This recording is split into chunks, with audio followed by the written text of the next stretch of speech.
pays to volunteer. My prescription for living with diabetes. Mary Faison.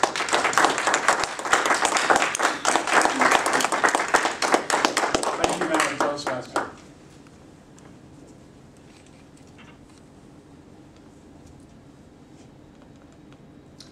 Red alert, red alert. Diabetes is no longer an epidemic in America. It is a pandemic. According to the statistics from the American Diabetes Association, in 2007, the latest year that statistics were gathered, 18 million people have been diagnosed with diabetes. 57 million have a predisposition to diabetes. 8 million have not been diagnosed. Diabetes strikes people of color at a much higher rate than it does anyone else. I would like to just share with you on the day that I got my new beginning in life. My wife and my son and I got up to volunteer at the Center for African American Health's annual health fair. I walked into the health fair and I was impressed with the size and the magnitude of it. And I started wandering around, and back in the corner of the room, I sat down in the chair where they test your glucose levels, and it's commonly called blood sugar back in the day. And the lady looked at me and said, "You know, I'm new at this." I said, "So am I." And she pricked my finger and she said, "Wait a minute, I'll be back." She left. And she came back with the doctor, and the doctor said, "Young man, we need to take your blood pressure." Took the blood pressure, my blood pressure was fine. They then said, "We need to test you again." And by this time, I'm like, okay, now, wait a minute, what's going on here? The doctor said, "Mister, we appreciate you volunteering here at the health fair, but we need you to leave here now and go see your doctor today." And the health fair was on a Saturday. I said, "Why?" He said, "Your glucose reading was 374. And I said, wow, try to maintain a sense of humor. I have a brother named Frankie. He's a very successful actor. I said, "I've seen that number before. I think that was my brother Frankie's SAT score." But I was starting to get a little concerned, and I then said, "What's going on here? What should it be?" I didn't know. I'm an old jock. Old jocks never happens to us. It happens to everybody else. We never connect our dots. Understand your genetics. My dad was a type 1 diabetic. He took insulin all of my life and all of his life.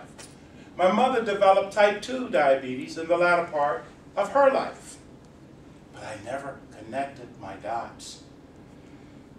And so I left the health fair, and I called my doctor, and I told him what was going on. I went in to meet with him on Monday, and he said, "You know, we can manage this. We can put it in check, and we can reverse it." But before I get to that, I wondered if the accident that I had 2 months ago on 225, when I hit the embankment, and to this day, I wasn't driving fast, I wasn't drinking, I had my glasses on, I never saw it. They did not have to tell me the symptoms of diabetes. I was able to tell them.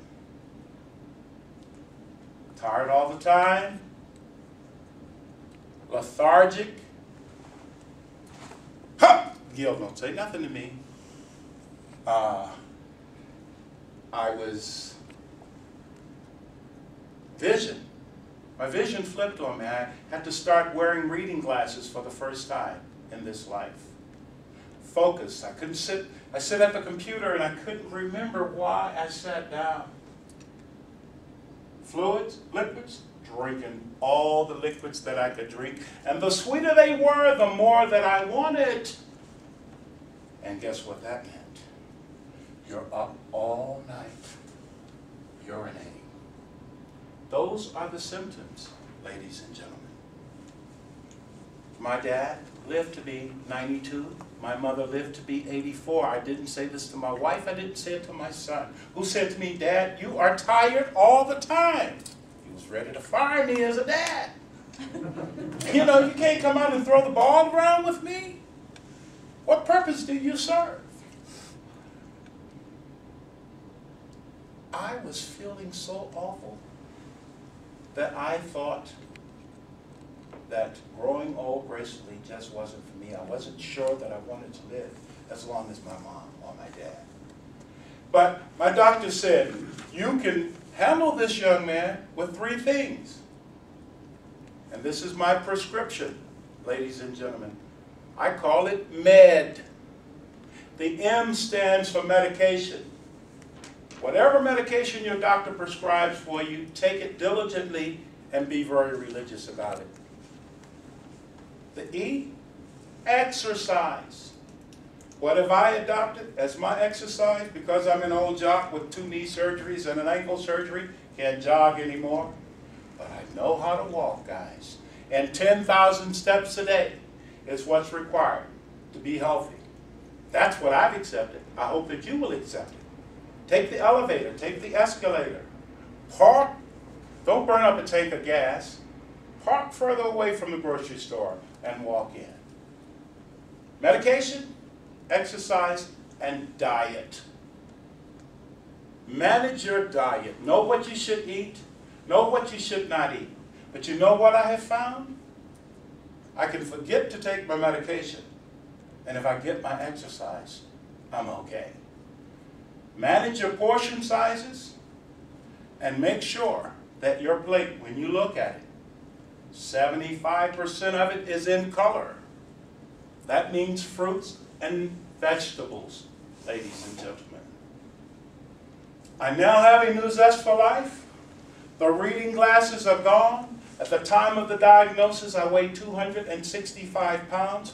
My A1C, the test that they draw, was 13.4. 6 is normal.